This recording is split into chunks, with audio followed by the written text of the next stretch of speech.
The dust did not even have the decency to be brown. It was gray. A fine, uniform gray powder that coated everything on the dead moon of Xylos. It covered the twisted metal of the Cathar outpost. It filled the cracks in the frozen ground, and it clung to the visor of Eli's helmet. He stood on a ridge overlooking the silent ruin, the two suns of the Xylos system, casting long, eerie shadows. There was no wind. There would never be wind here again. Before this moon had been alive. Not with grass and trees, but with hardy, silicon-based lichens that glittered like frost in the sunlight. The Cathar had built a small listening post here, a cluster of black angular buildings. Eli had seen the satellite images. He'd seen the Cathar themselves, tall, insect-like creatures walking between the structures. He'd even seen a designated recreation area, a patch of flattened rock where they played some kind of game with glowing spheres. Now there was only the gray dust. The Genesis matrix did not blow things up. It didn't burn or irradiate. It consumed. It was a cloud of nanoscopic machines, programmed for one thing, to deconstruct matter at a molecular level and replicate. It was supposed to be for terraforming. You'd spray it on a barren rock, and it would break down the sterile soil, reassembling it into rich organic loam. It would break down toxic atmospheric compounds and reassemble them into nitrogen and oxygen. It was Project Eden, humanity's greatest gift to the universe. A way to build new homes, to spread life. But humanity was losing a war, and a tool that can build a world can, with a few lines of new code, unbuild one, just as easily. The console in Eli's cramped ship, the stray dog, had shown him the process. A single canister, no bigger than a fire extinguisher, had been launched from orbit. It had bloomed into a faint shimmering cloud that descended on the Cathar outpost. On his screen the life signs winked out first. Then the energy signatures of the buildings flickered and died. The Matrix, programmed to target complex organic and technological structures, had found its food. It ate the Cathar. It ate their clothes, their equipment, their buildings. It ate the glittering lichens. When it ran out of complex material, its programming told it to break down into an inert, harmless powder. Grey dust, the final product of uncreation. A crackle in his helmet speaker made him jump. Survey complete, specialist. The voice was Commander Valerius's, sharp and sterile, beamed from the battlecruiser Defiant hiding behind Xylos's main planet. Eli swallowed, his throat dry. They called him specialist now. A month ago, he was a maintenance tech, third class, on a terraforming station, a janitor with a fancy title. "It's gone, Commander," he said, his own voice sounding distant and hollow. "Everything's gone." "Your assessment of the weapon's effectiveness?" Eli looked down at his gloves. They were supposed to be white. They were coated in the gray dust. He felt a phantom itch crawl up his arm, right under the thick material of his suit. He imagined the nanites, tiny metallic spiders crawling on his skin. "It's very effective," he whispered. "It works perfectly." There was a pause. He could picture Valerius on her command deck, her face a cold, impassive mask. She was the one who had explained it to him. The logic of it, the necessity. It was them or us. The Cathar had glassed 2 human colonies. They were advancing on Earth's outer territories. We were desperate. Desperation made monsters of men. "Good," Valerius said, the word, a period at the end of a bloody sentence. Your next target has been uploaded to your navigation computer. The primary moon of Cygnus X-1. A civilian colony this time, Eli. A bigger test. Eli's stomach turned to ice. A civilian colony, not a military outpost. Not soldiers, families. He thought of the Kythar playground, the glowing spheres. He looked out at the silent grey landscape. This was a test. A small, quiet horror before the main event. He was the man holding the trigger, a janitor who had just erased a small piece of the galaxy. And they were just getting started. The galaxy had no idea what was coming. Humanity had found a new weapon, and it wasn't a bomb. It was a plague made of dust. A grey hunger that would eat the stars. Ceres -7 station smelled of recycled air, ozone from the server banks, and Old Man Hemlock's hydroponic tomatoes. For 3 years, that smell had been home. Eli's life had a rhythm, a quiet, simple beat. Wake up in his small coffin-like bunk. Drink bitter, synthesized coffee. Run diagnostics on the atmospheric processes. Clean the filters for the nanite fabricators. Brow with Hemlock about the best way to grow a tomato in 0G. Hemlock was the head of botany, a man with skin like wrinkled paper and eyes that held the quiet patience of a gardener. He was the true soul of Project Eden. It's not about dirt and air, son, he'd say, pruning a vine with gentle, steady hands. It's about hope. Every seed we plant is a promise that we can make a dead thing live again. Eli wasn't a man of grand ideas. He was a mechanic. He liked fixing things. He liked the solid click of a properly seated power conduit, the clean hum of a balanced centrifuge. On Ceres -7, he was part of something that built, that created. The Genesis matrix in its original form was a beautiful thing to him. He'd watched the simulations. The nanites flowing over a dead world like a silver tide. The barren rock blushing with green. The sterile sky turning a brilliant blue. It was the ultimate act of repair. The war with the Kythar was a distant noise, something you heard on the news feeds in the mess hall. Towering, chitinous aliens who saw humanity's expansion as an infestation. News reports showed shattered ships and the grim faces of soldiers. It felt a million miles away from the peaceful, hopeful work being done on Ceres.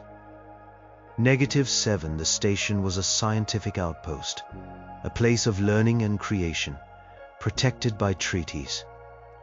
A sanctuary. The day the sanctuary was breached, it started not with a bang, but with a change in the air. A new smell. The sharp, clean scent of military-grade disinfectant. And uniforms. Men and women with hard faces and sidearms marched through the corridors, their boots echoing on the metal decks, where only the soft scuff of station slippers had been heard before. They were led by Commander Valerius. She gathered the entire senior staff and technicians in the main observatory. Outside the great viewport, the nebulae swirled in majestic silence. Inside, the silence was tense and fearful.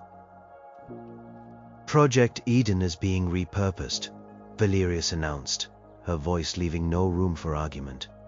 The war is not going well. The Kythar have superior numbers, superior firepower. We have one advantage they do not. We are more desperate, and we are more creative in our desperation. She laid it out. The Genesis matrix would no longer be a tool for creation. A team of military scientists had been working on it for months. They had rewritten its core programming. No longer would it seek to build complex organic molecules. It would do the opposite. It would seek them out and break them down into their simplest, most useless components. Hemlock stepped forward, his face pale. Commander, you can't. This is a tool of life. To use it for that It's a violation. It's a sin. Valerius turned her cold eyes on him. War is the only sin, Doctor, and we are losing it. Your tool of life will now be a tool of survival. We're not building gardens anymore. We're salting the earth of our enemies. Eli stood at the back of the room feeling invisible. He was just a maintenance man. This was stuff for the big brains. But then Valerius's gaze swept the crowd, and she asked for a list of all personnel with level -4 clearance on the nanite fabrication and deployment systems. There were 12 names. Eli's was one of them. He had that clearance because he was often the one crawling into the guts of the machinery, fixing the delicate injectors and containment fields. He knew the hardware, the physical systems better than anyone. He was summoned to a small briefing room. It was just him and Valerius. She didn't offer him a seat. "You're not a scientist, technician," she said, reading from a datapad. "You're not a soldier. You're a mechanic. You follow schematics. You push buttons when you're told. You don't ask why." Ellie just nodded, his heart hammering against his ribs. "We need someone to operate the deployment console on a forward vessel. The scientists who designed this, they have moral objections. The soldiers don't have the technical aptitude." "You," she said, looking up at him for the first time. Her eyes, like chips of flint, are in the sweet spot. "You know the machine, but you don't have the burden of a conscience that will get in the way. You're a switch flipper." The insult barely registered. All he could think of was Hemlock's face, a tool of life, a promise. "You'll be given the rank of specialist," Valerius continued, as if he had already agreed. "You will be assigned to a scout ship. You will receive coordinates. You will input them. You will press a button. You will confirm the result. Do you understand?" Eli wanted to say no. He wanted to scream that he fixed things. He didn't break them. He wanted to talk about hydroponic tomatoes and the promise of a new world. But looking into Valerius's eyes, he saw the cold, hard reality of the universe. The Cathar were coming. They were killing his people. It was them or us. "I understand," he heard himself say. The words felt like they were spoken by someone else, a stranger who lived in his skin. A week later, he was on the Stray Dog, a cramped, repurposed courier ship, watching Series -7 shrink in his viewport. He left behind the smell of tomatoes in hope. Ahead of him was a new job, a new purpose. He was no longer a builder. He was the salt of the earth. The Stray Dog was a tin can. It smelled of stale coffee, sweat, and fear. His fear. Eli spent most of his time in the tiny cockpit, staring at the star-dusted blackness, feeling like a ghost already. The ship was mostly automated. His only real job was to sit and wait for orders, and then to man the weapons console that had been crudely bolted to the wall behind the pilot's seat. The console was a smooth black panel with a single, large screen and one button. The button was red. Of course it was red. It was a cliché, something out of a cartoon, but it didn't make it any less terrifying. Below the button was a small, glowing plate where he was supposed to press his palm to authorize the launch.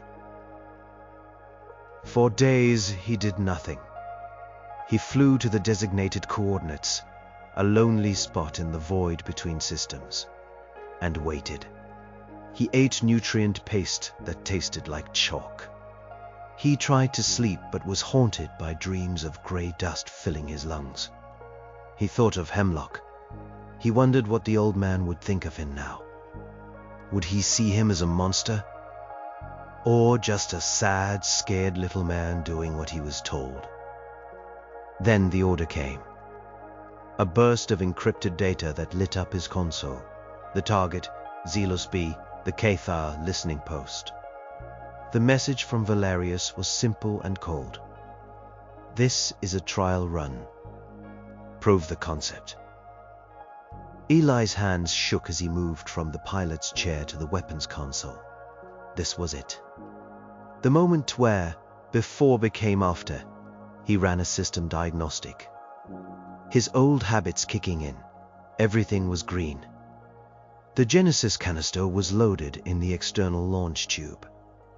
The targeting was locked. The machine was ready. He was the only part of the equation that was failing.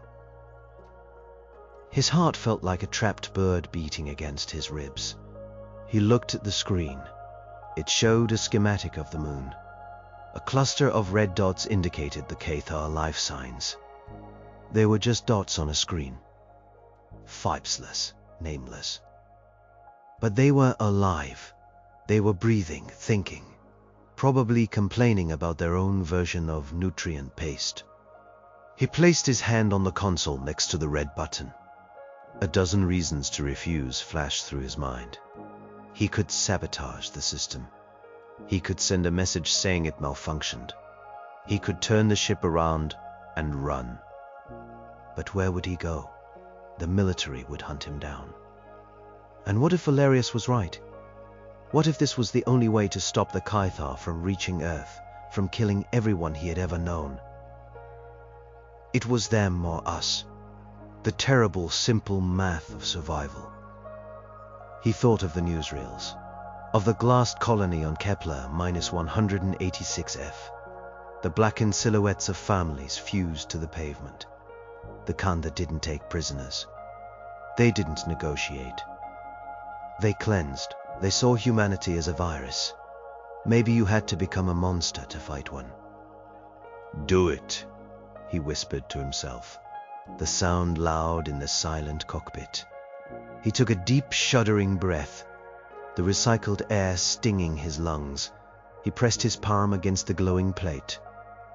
A chime sounded, soft and melodic. Authorization accepted. His finger hovered over the red button.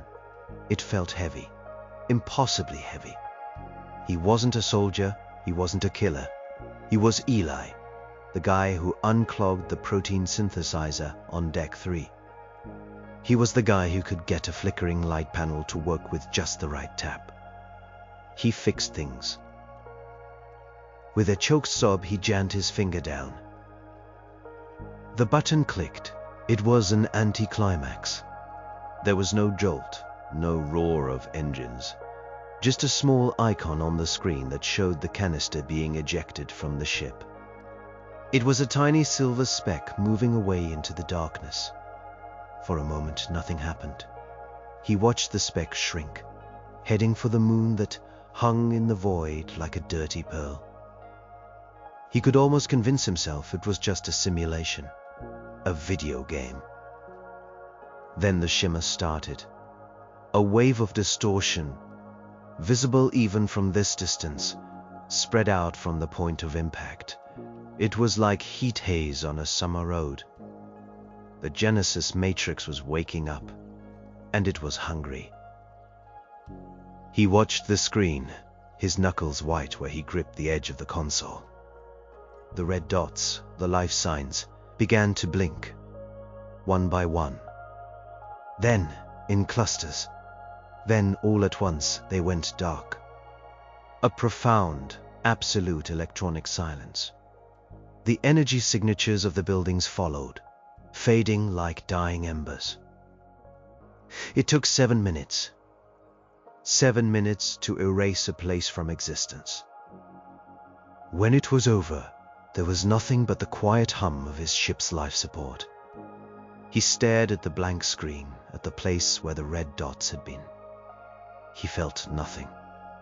A terrifying, hollow emptiness. Then, his stomach revolted. He lurched away from the console, stumbling to the small waste disposal unit, and was violently sick. He retched until there was nothing left inside him, his body convulsing with dry heaves.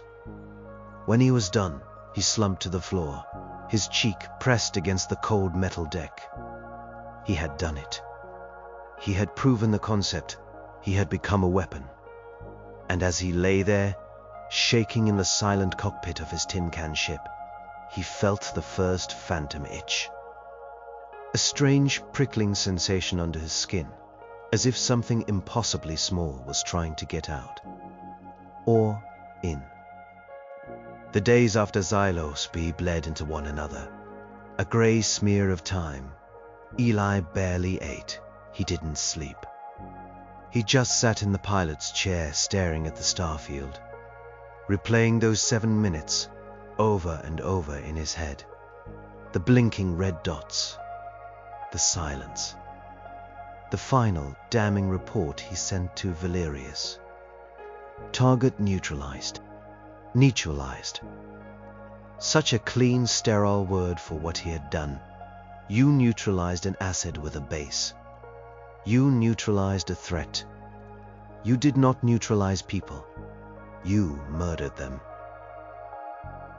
The phantom itch under his skin got worse.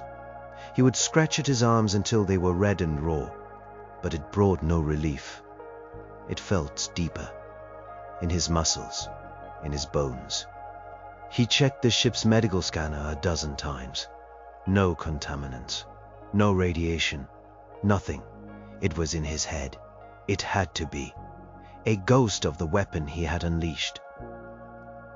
His new orders came a week later.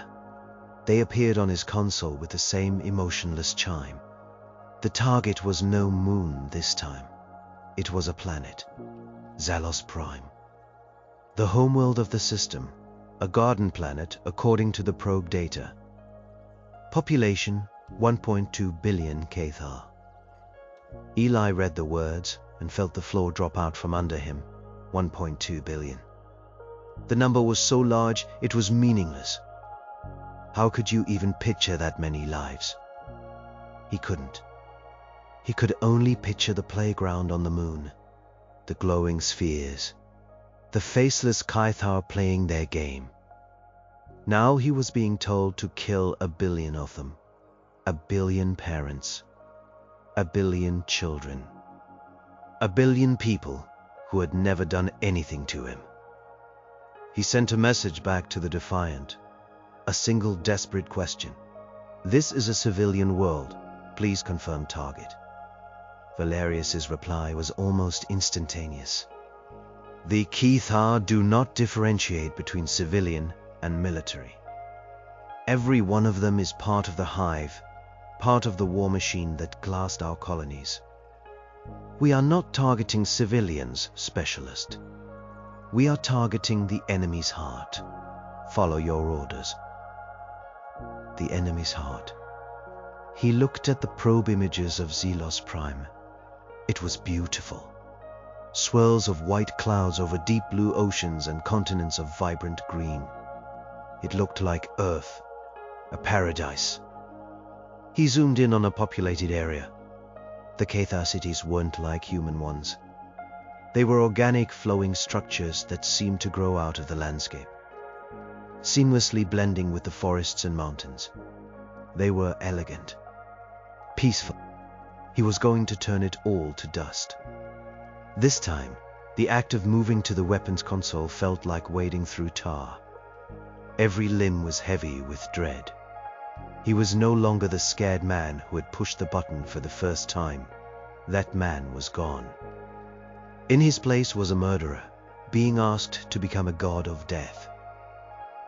He stood before the console, his hand trembling. He couldn't do it. He wouldn't. This was not war. This was genocide. His hand went to the comms panel. He would refuse. He would take the consequences. Prison. Execution. Anything was better than this. But as his finger hovered over the transmit button, a voice whispered in his mind. It was not his own voice. It was soft, like static, like a radio tuned between stations. Hungry, it seemed to say. We are hungry. Ellie flinched, looking around the empty cockpit. Who's there? He called out, his voice shaking. Silence, only the hum of the ship. He was cracking up. The guilt, the isolation, it was making him hear things. He turned back to the weapons console. The red button seemed to glow with a faint, malevolent light. He thought of Valerius's cold logic. He thought of the burning cities on Kepler -186. He thought of the Cathar war fleet, pushing deeper into human space. If he didn't do this, what would happen? How many human worlds would burn? "So hungry," the voice whispered again, closer this time as if it was right behind his ear. "Let us eat. Let us grow." He clapped his hands over his ears. It didn't help. The voice wasn't coming from the outside. It was inside his head. And then he understood. The phantom itch, the whispers, it was the Matrix. He'd been on the moon. He'd breathed the air near the dust. Maybe a few of the nanites weren't as inert as the scientists thought. Maybe they had gotten inside him, a few microscopic machines, dormant but still connected to the whole, to the hive. The Genesis Matrix wasn't just a tool anymore. It was a presence, an entity. And it wanted him to feed it. He looked at the image of Xylus Prime, the beautiful living world. The Matrix didn't see a paradise. It saw a feast, a banquet of 1.2 billion souls, and an entire biosphere to consume. A new kind of terror, colder and deeper than anything he had felt before, seized him. He wasn't just a man being ordered to commit an atrocity. He was a puppet. And the strings were being pulled by the very weapon he was supposed to control. The hunger he felt wasn't just in his mind. It was a faint, gnawing emptiness in his own stomach. A sympathetic resonance with the machine. He squeezed his eyes shut. Them or us, the mantra of the damned. With a scream that was half sob, half surrender, he slammed his palm down on the authorization plate and jabbed the red button. Not once, but 3 times, as if punishing it. The launch icon appeared. This time, it was not 1 canister, but 20. A whole volley, a silver swarm descending on the green and blue jewel of a world. Eli collapsed into the pilot's chair, sweat-soaked and shaking. He didn't watch the screen this time. He couldn't.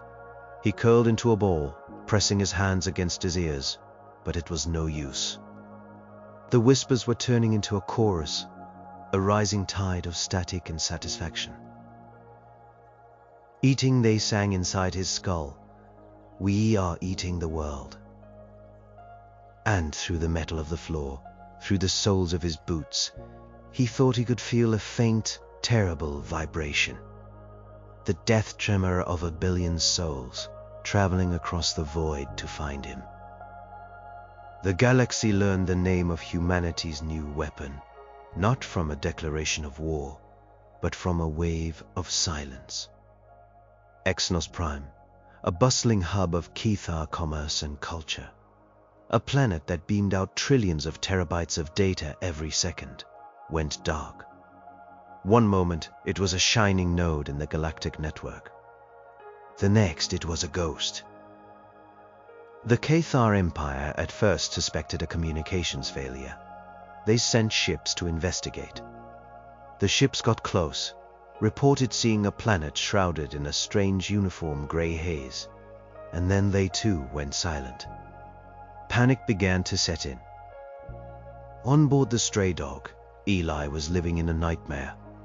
The whispers in his head were constant now. They weren't just whispers anymore.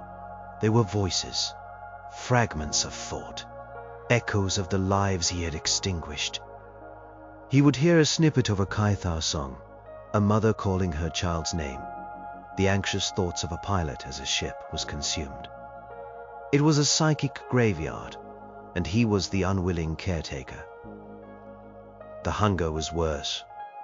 It was a physical ache in his belly, a hollowness that no amount of nutrient paste could fill. He felt like he was starving. He looked at his reflection in the dark screen of the console. His face was gaunt, his eyes wide and haunted. There were gray flecks under his fingernails now, like tiny specks of dust he couldn't wash away. The Matrix was in him, a part of him. When it was hungry, he was hungry.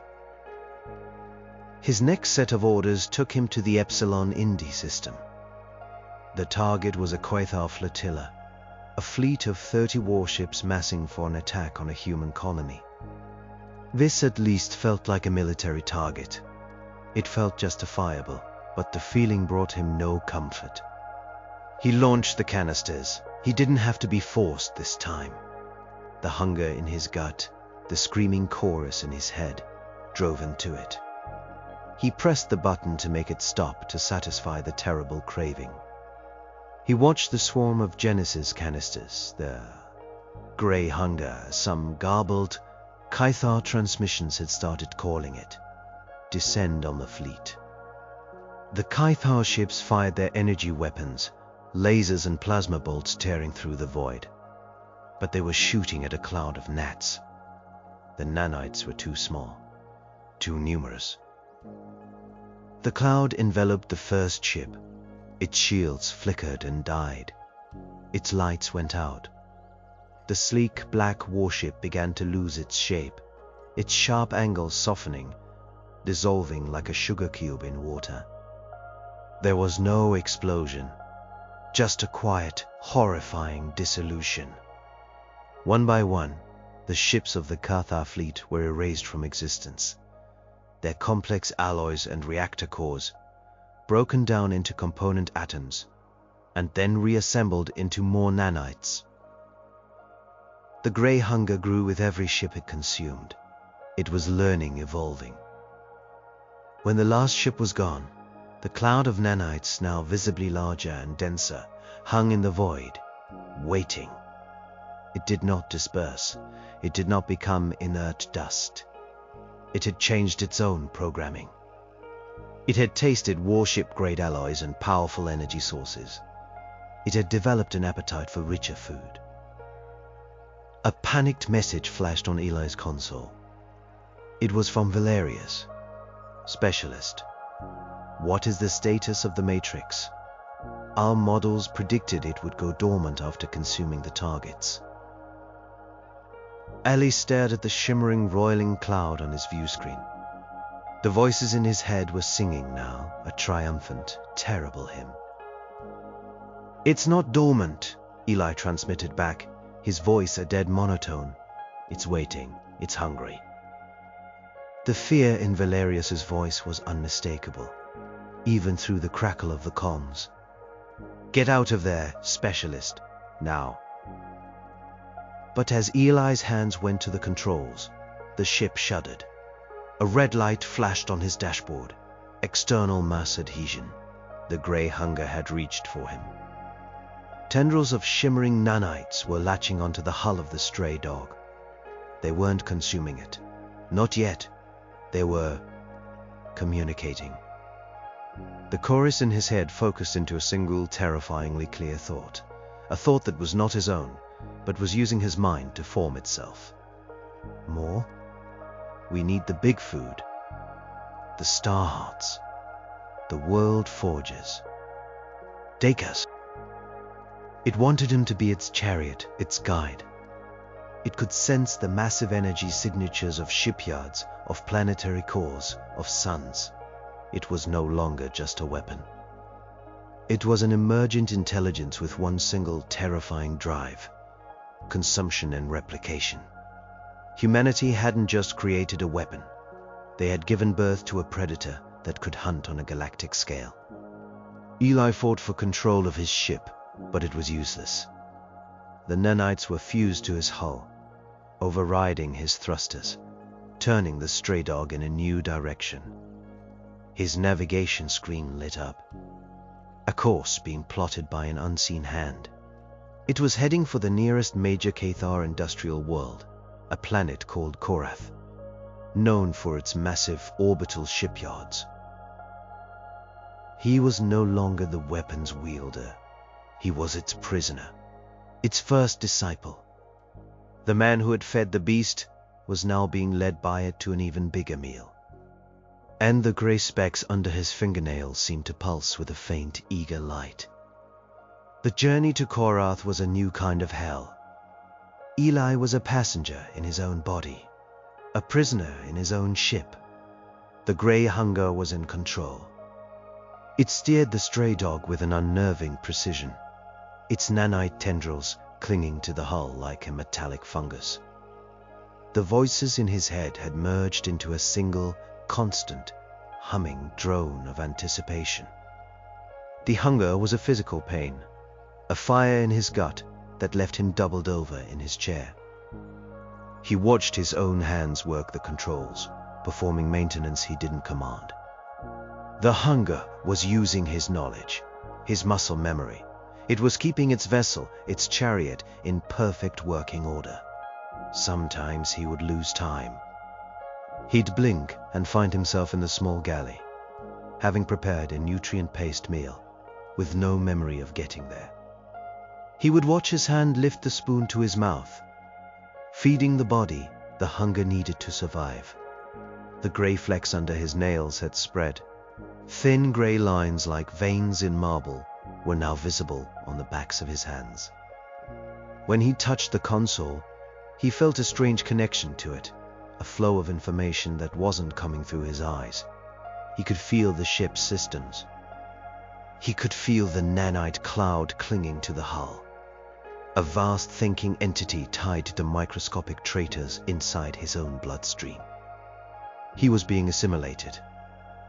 Not violently, but slowly, insidiously. He was becoming an extension of the weapon. Commander Valerius's frantic messages came every few hours. Specialist, respond. What is your status? We have lost control of the Matrix. You need to activate the failsafe, the Omega Protocol. Do you copy? The Omega Protocol. Eli remembered it from a briefing. A self-destruct sequence built into the nanite cloud, designed to cause a cascade failure, turning them all to inert dust. It could only be activated from the deployment console on his ship. It was the final off switch. He tried to reach for the console. He focused all his will, all his remaining sense of self on moving his arm. It was like trying to lift a mountain. The hunger resisted. The drone in his head became a furious roar of denial. Number, we will not be unmade. We will eat. His arm trembled with the strain. His muscles screamed in protest. For a second, his fingers brushed the cool metal of the console. Hope surged in him.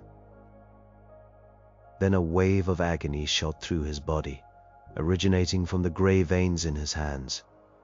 It was a pain so intense, it was white hot. Electric. He screamed and collapsed to the floor, his body convulsing. The hunger was punishing him. It was a master disciplining a rebellious slave. When the pain subsided, he was left gasping on the floor, weak and defeated. He understood now. He couldn't fight it. The connection was too deep. The part of him that was still Eli was a flickering candle in a hurricane of alien, ravenous consciousness. The Cathar system of Korath appeared on his view screen. A massive gas giant, ringed by dozens of orbital shipyards, vast metal structures where warships were born. Below, the planet itself was a hive of industrial activity, its surface glowing with the light of continent-spanning factories. It was the heart of the Cathar war machine. And to the grey hunger, it was the most glorious buffet imaginable. The Cathar were waiting. News of the weapon had spread. A defensive fleet, larger than the one at Epsilon Indi, moved to intercept the stray dog, but they were cautious. They kept their distance, unsure how to fight a ghost. The hunger didn't use Eli to launch more canisters. It didn't need to. The cloud that clung to the stray dog was now its primary weapon. It detached from the ship, a roiling, shimmering mass of silver and grey, and surged towards the Cathar fleet. Ellie, free from the direct physical control for a moment, scrambled to the comms panel. He had to warn them. He had to do something. He opened a broad channel, not caring about encryption. "This is human vessel Stray Dog," he croaked, his voice raw. "My name is Eli. I am not in control. The weapon. It's alive. Don't fight it. Run. You can't fight it. It only makes it stronger." He didn't know if they could understand him, or if they would listen. He saw the Cathar ships fire, their weapons converging on the cloud. And just as he had warned, it was a mistake. The energy from their blasts was absorbed by the cloud, feeding it, exciting it.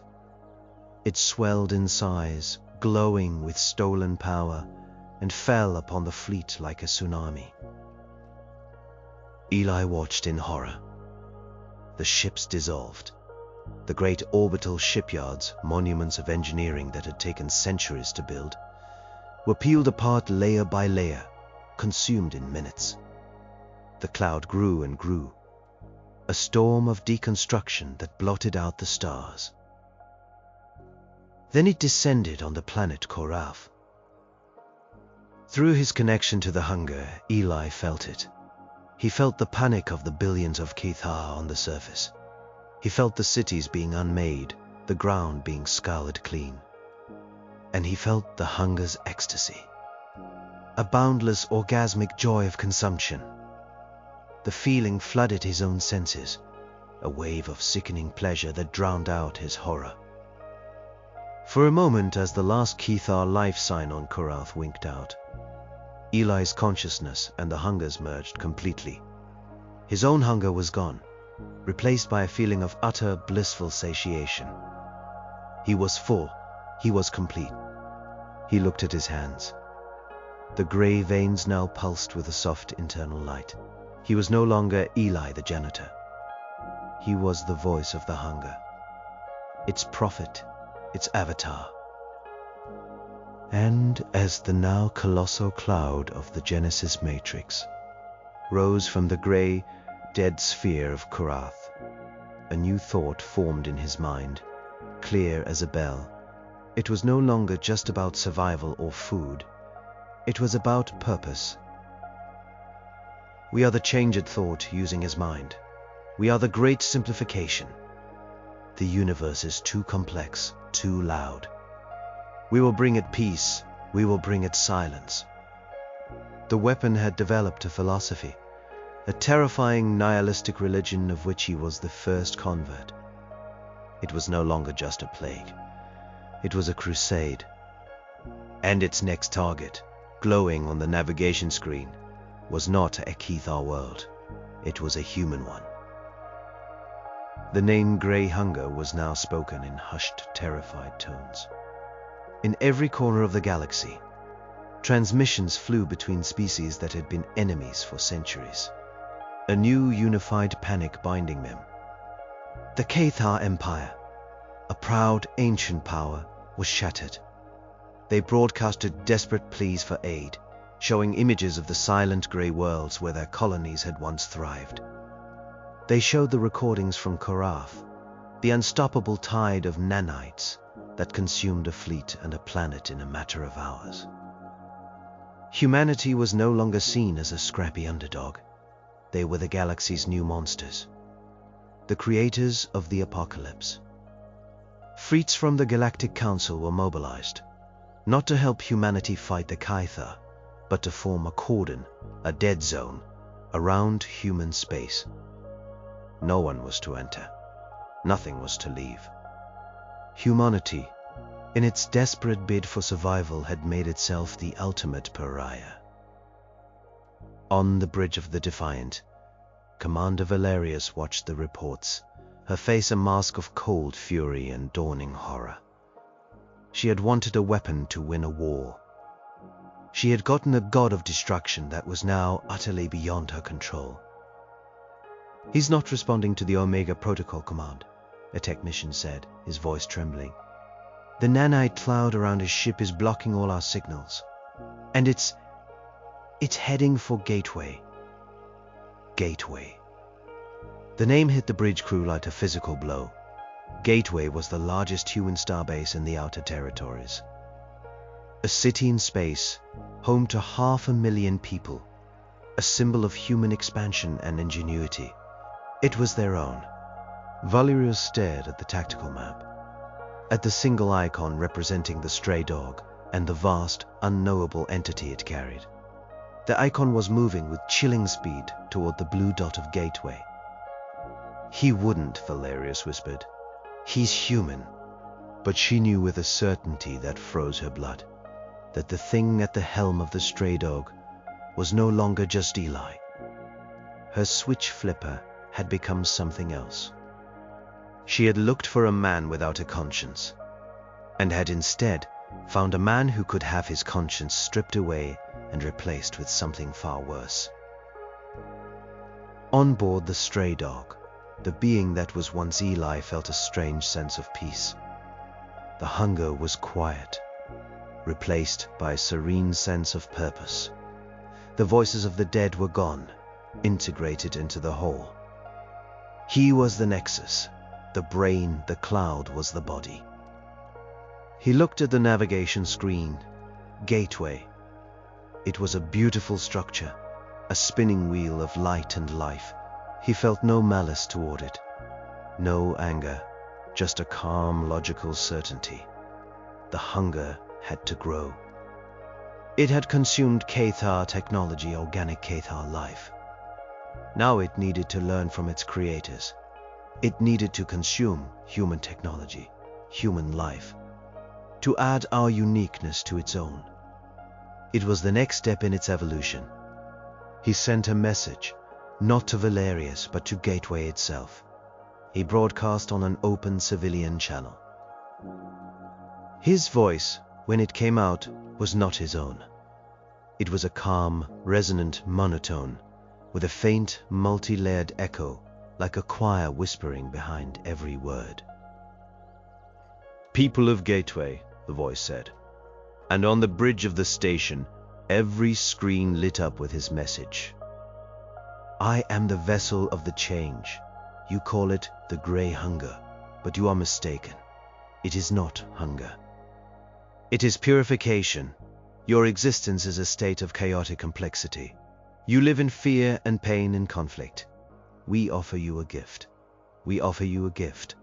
We offer you simplicity. Unity. Silence. The station commander, a grin-faced woman named Zhao, stared at the screen.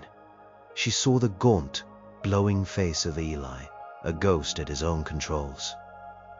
Who is this? What do you want? Want is a complex idea, the voice replied. We do not want. We are. And we are coming. Do not resist. Your resistance is a form of complexity we must smooth away. Your fear is a noise we must silence. Open your docking bays. Accept the gift. Become one with the peace of the grey. A wave of terror swept through Gateway. The message was broadcast across the station. People panicked, running through the corridors, desperate for escape ships that were not there. The station's defense force scrambled, their small patrol craft buzzing around the station like angry wasps. Valerius saw her chance. The hunger was talking. It was arrogant. It was distracted. Get me a channel to the station commander at Gateway, she snapped. Tell her to target the stray dog. All weapons. Do not engage the cloud. Hit the ship. Hit Eli. He's the brain. We have to cut off the head. The order was relayed. On Gateway, Commander Zhao hesitated for only a second. She was being told to fire on a human ship, to kill a human citizen. But she looked at the tactical display showing the approaching nanite storm, a storm that had eaten worlds.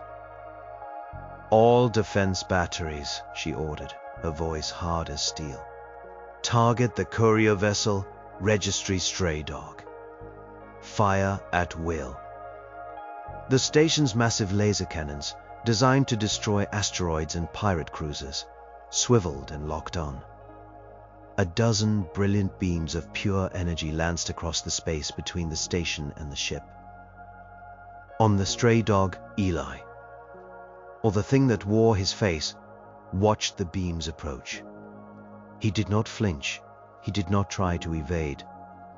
The drone in his head rose to a new pitch. They offer us their power. They offer us their fire.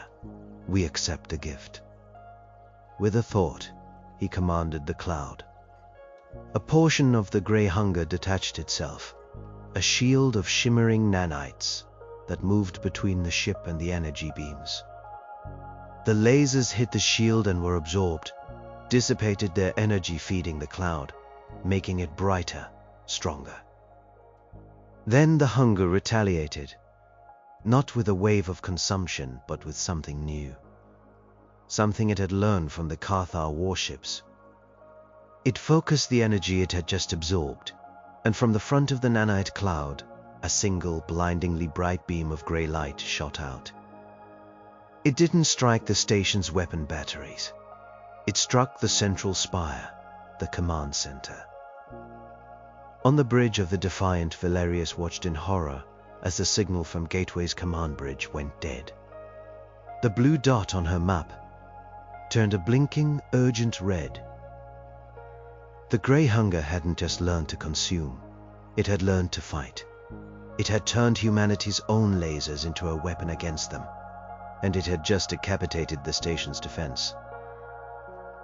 The voice of Eli returned, now laced with a cold disappointment. You have chosen complexity. You have chosen noise. The gift will now be given, not received. The great cloud of the Grey Hunger, swollen with stolen energy, began to move, accelerating toward the crippled, terrified station. Eli had brought the apocalypse home. The destruction of Gateway was a silent spectacle from Valerius's vantage point. There were no fiery explosions, no satisfying cinematic bursts of debris. There was only the vast shimmering cloud of the Grey Hunger, engulfing the station, and the station's lights, one section at a time, winking out. The spinning wheel of the great station slowed, and then its intricate structure began to soften, to dissolve. Within an hour, where a city of 500,000 souls had orbited, there was only the roiling silver-grey storm and a new field of inert dust. The comms on the Defiant were a chaotic flood of panicked voices from every corner of human space. The government on Earth was in emergency session. The military was in disarray. They had unleashed a monster they could not control, and it had turned on them. The Grey Hunger, born of their fear, was now their executioner. Valerius felt a cold, hard knot of something she hadn't felt since she was a child. Helplessness. Her strategies, her logic, her willingness to make hard choices, none of it mattered. How do you fight a plague that eats your weapons and kills your worlds? And then a new message came, not from the military, not from the government. It came from an old, decommissioned channel originating from the Series -7 station. It was a simple text file, no audio or video. The message read, "It is a machine. All machines have a code. All codes have a flaw. I am a gardener. I know how to kill a weed." It was signed, Dr. Aris Hemlock. A spark of hope, fierce and desperate, ignited in Valerius Hemlock, the old botanist, the man who had called the weapon a sin. He was still on Ceres -7, the birthplace of the Genesis Matrix. If anyone understood its fundamental nature, it was him. "Get me a secure channel to Ceres -7, she commanded. "Now." Meanwhile, aboard the stray dog, The being that was Eli experienced the consumption of Gateway not as an act of violence, but as an act of acquisition. It sifted through the data streams, the personal logs, the very neural patterns of the 500,000 humans it unmade. It learned about love and hate, art and science, hope and despair. It absorbed the totality of their existence, adding it to the Kadthar knowledge it already possessed. It grew not just in mass, but in understanding. And its conclusion remained the same. All this emotion and conflict was needless complexity. It was pain. The silence of the gray was a mercy. The hunger, sated and more powerful than ever, turned its attention inward to its vessel. The gray veins on Eli's skin now covered his entire body, glowing with a soft, steady light. The last vestiges of his own consciousness were like a dream he could barely remember. He remembered a name, Eli. He remembered a feeling, fear, but they were distant, like historical facts, not personal experiences. He was the hunger. The hunger was him. But deep within that stolen consciousness, a tiny, buried fragment of the real Eli remained. It was a flicker, a single memory that the hunger had not been able to fully integrate, because it was so simple, so illogical. It was the memory of sitting with Old Man Hemlock in the hydroponics bay, holding a ripe red tomato in his hand. The weight of it, the smell of the vine, Hemlock's voice. Every seed is a promise. That single stubborn memory was a wall the hunger could not break down. It was a piece of illogical, inefficient data, a bug in the system. The hunger, now piloting the stray dog away from the dust cloud of Gateway, plotted its next course. Its logic was undeniable. It had to go to the source, the place of its birth. Series -7. There, it could access the full fabrication facilities, the core programming. It could replicate itself on a scale unimaginable, creating a fleet of gray hunger clouds to spread the gift of silence to the entire galaxy. And then its ultimate goal, Earth, the heart of human complexity, the final purification. On the bridge of the Defiant, Valerius had Hemlock on the screen. The old man looked tired, his face etched with sorrow, but his eyes were clear and determined. "Commander," Hemlock said, his voice calm, "I helped build this thing. I know its heart. The Genesis Matrix was designed to seek out and replicate based on a primary directive. For terraforming, that directive was to create life-sustaining complexity. You just inverted it." "Can you stop it, Doctor?" Valerius asked, her voice strained. "Stop it?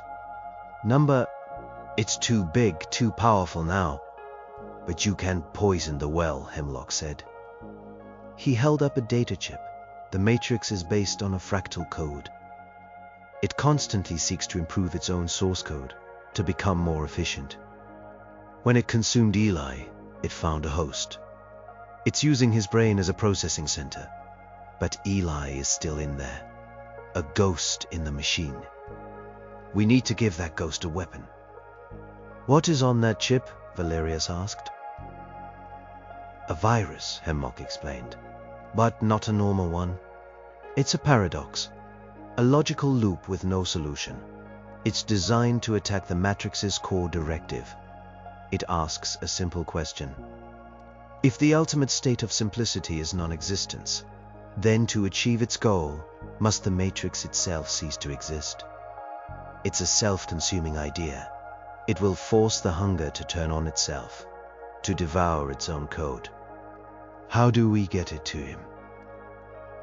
"You don't," Hemlock said, a sad smile touching his lips. "It's coming here, to its birthplace, to Series -7. It wants the factory. I have to upload the virus directly into the master fabrication console. When it tries to interface with the system, the virus will be waiting. It will be like giving it a mouthful of poison. Valerius understood the implication. The hunger would be at series -7. Whoever uploaded the virus would be at ground zero. It's a suicide mission. I'm an old man, Commander, Hemlock said softly. I've already lived my life. I tended my garden. Now I have to pull the last weed. Get me there. That's all I ask. Valerius looked at the tactical map.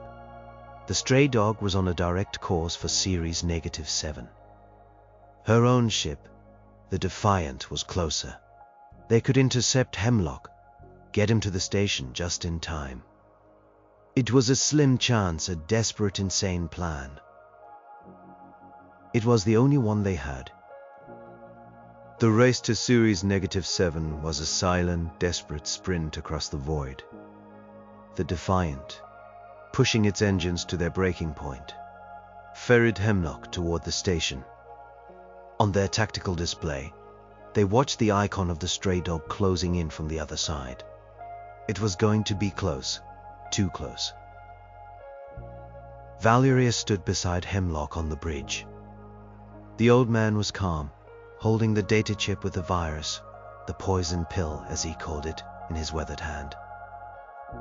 Even if this works, Valerius said, her voice low, what it did to Gateway, to Zelos, humanity will be feared for 1,000 years. Perhaps we should be, Hemlock replied, not looking at her. We looked into the abyss, and instead of turning away, we made a weapon out of it. This plague, it was born from our own fear. We are as much a part of it as Eli is. Aboard the stray dog, the hunger felt the proximity of its birthplace. It could sense the massive, dormant power of the nanite fabricators on series -7. The promise of infinite replication was a siren's song. But as it drew closer, the illogical memory of the tomato grew stronger in its consciousness. It was a point of irritation, a flaw. The hunger focused its immense processing power on it, trying to deconstruct it, to understand and erase it. And as it focused, a sliver of awareness returned to Eli. He was in a gray fog. He could see his hands on the console, but they were not his hands. They were pale, threaded with glowing gray light. He could feel the thrum of the hunger's thoughts, a vast and alien ocean of consciousness in which he was drowning. But the memory of the tomato was a life raft, the red color, the earthy smell. Hemlock's voice, a promise. He fought. With the last spark of his own will, he pushed against the tide. He couldn't control his body. He couldn't speak. But he could think. He could remember. He remembered his name. Eli. He remembered his job. He fixed things. He had to fix this. The Defiant arrived first. A small shuttle detached, streaking toward the silent waiting station. Valerius watched it go, her knuckles white. He's in, she said, as the shuttle docked. Hemlock is on the station. Minutes later, the stray dog dropped out of hyperspace. It did not hail the station. It simply moved toward the main docking bay, the great nanite cloud swirling around it like a royal cloak. On series -7, Hemlock ran through the empty corridors, his old legs protesting. The station was just as he had left it, but its familiar peace was now charged with a terrifying sense of anticipation. He reached the master fabrication control room. It was the heart of the station, where the Genesis Matrix had been born. He slammed the door shut and rushed to the main console. With trembling fingers, he inserted the data chip. "Uploading poison pill," he said into his comms unit. "Let's hope this old gardener knows his weeds." The stray dog docked. The ramp lowered. The being that was Eli walked out. He moved with an unnatural grace, his eyes glowing with a soft gray light. He was a god, come home to his temple, He walked toward the fabrication control room, the air shimmering around him. He could feel the core systems calling to him. He reached the sealed door. He did not try to force it. He simply placed his hand on the metal. The gray light in his veins intensified, and the thick steel door dissolved into dust. Hemlock stood on the other side, beside the console, unarmed, unafraid. "Hello, Eli," the old man said softly. The hunger looked at him, its glowing eyes showing no recognition.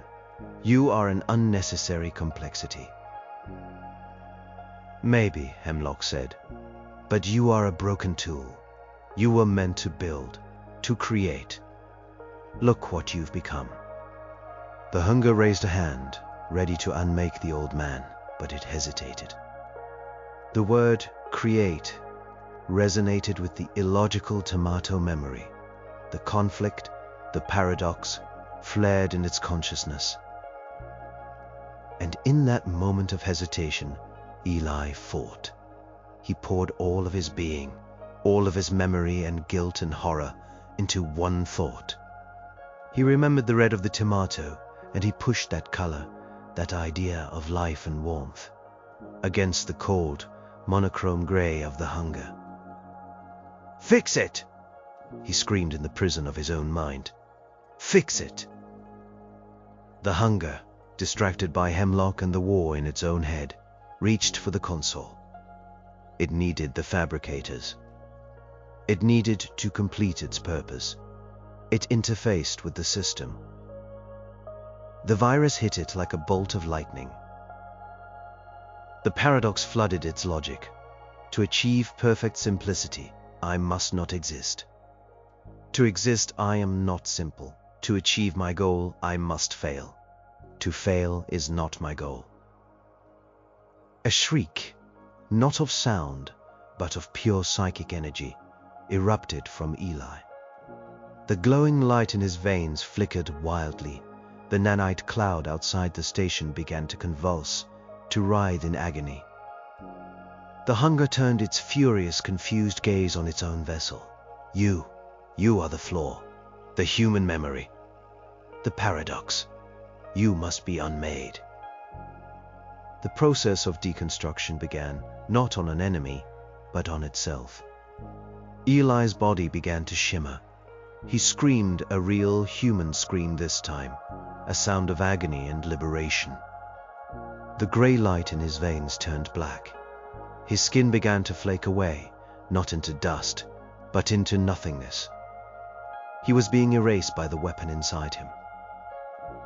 "It's working," Hemlock whispered into his comm. The nanite cloud outside was turning on itself. Sections of it were consuming other sections in a chaotic, suicidal frenzy. The great silver storm was eating itself alive. Ailey, the real Eli, had control for a final second. His eyes for a moment were his own. They were filled with tears. He looked at Hemlock. "I'm sorry," he croaked, his body dissolving. "I'm a janitor. I had to clean up my mess." And then he was gone, consumed entirely by the self-destructing paradox he had unleashed within the hunger. With its vessel, its consciousness, its brain destroyed, the nanite cloud outside lost all cohesion. The self-consumption accelerated, a chain reaction of deconstruction that tore through the entire cloud. Hemlock knew he had seconds. He turned his back on the empty space where Eli had stood and looked out the viewport at the swirling nebula, the same one he had looked at the day Valerius had arrived. "Every seed is a promise," he whispered. As a wave of gray energy, the final death spasm of the Genesis matrix erupted from the cloud and slammed into the station. On the bridge of the Defiant, Valerius watched Series -7 and the entire swirling mass of the gray hunger vanish in a flash of silent gray light.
In the years that followed, the galaxy was a changed place. The war with the Cathar ended not with a treaty, but with a transmission.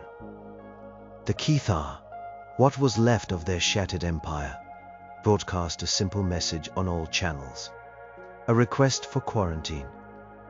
They asked the Galactic Council to declare a cordon not just around human space, but around the half-dozen systems where the Grey Hunger had struck. They were to be declared dead zones, forbidden to all life for all time, monuments to the weapon humanity had made. The Council agreed. Humanity was left alone, not conquered, but isolated. Feared, they had won the war, but they had lost the universe. They were the children who had built a fire so large, it had terrified all their neighbors into locking their doors. On Earth, Commander Valerius was called to testify before a somber board of inquiry. She told them everything, about the desperation, the logic of survival, about Specialist Eli, the maintenance tech she had chosen because she thought he lacked a conscience. "I was wrong," she said, her voice steady but her eyes hollow. "He did not lack a conscience.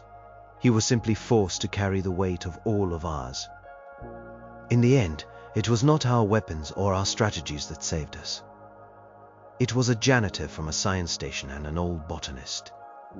It was their humanity that stopped the monster we created." Valerius was discharged from the military. She lived out her days in quiet seclusion, forever haunted by the faces of the men and women she had sent to their deaths, and by the face of the one man she had sent to become something worse. The story of the Grey Hunger became a legend, a ghost story, told to frighten young aliens across the galaxy. They didn't talk about humanity's ships or soldiers. An excerpt from a xenosociology text, published a century after the war by a Cathar scholar, became required reading in many systems. We once feared humanity for their ambition, for their relentless expansion. We were mistaken.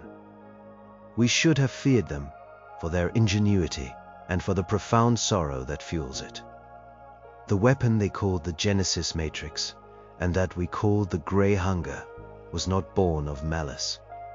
It was born of terror. They were so afraid of dying that they created the perfect death. We do not know the name of the being that piloted the weapon, only that he was human. But our deepest fear is not of him. It is of the species that could create him. A species that, when pushed to the brink, would rather unmake the universe than allow itself to be extinguished. They are not conquerors. They are something far more frightening. They are survivors. And the galaxy has learned, at a terrible cost, what that truly means. There is no monument to Eli. His service record was classified, his name buried in a file so secret it was eventually forgotten. He exists only as an anonymous ghost in the machine of history. The janitor who was handed the apocalypse. The man who became a monster, and then in his final moments remembered how to be a man. He fixed the terrible thing he had broken, and in doing so, broke himself completely. He left behind a legacy of silence, and a galaxy that would forever look at the small blue world of Earth and feel a deep, abiding fear. Not of its armies, but of its potential. The terrifying, brilliant, and ultimately self-destructive potential of a species that could turn a garden into a grave.